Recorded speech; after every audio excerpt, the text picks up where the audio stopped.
我又冇收桿冇剩喎，你話冇剩啊？你正確咧，職業選手打咧，如果打遠距離咧，佢要咁樣嘅，打到呢個右膊頭咧，指到去左邊目標嘅，打球俾你睇啦。細佬你聽埋啊，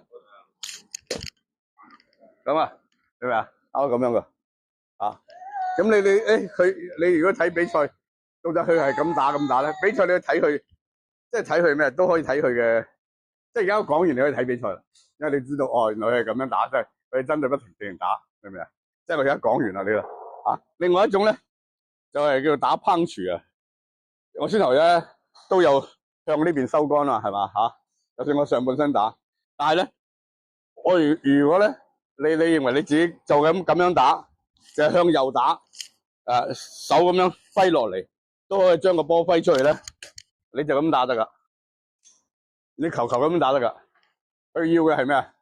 即係你準啊嘛，夠遠準啊嘛，咁你如果咁樣打波，好似我頭咁打波，淨係向右轉唔向左轉，輕鬆啊！一話咁樣轉到收桿，輕鬆啊？邊種輕鬆啊？請教下你邊種輕鬆啊？唔使就輕鬆啊！你話呢叫打punch咁你識打punch啊？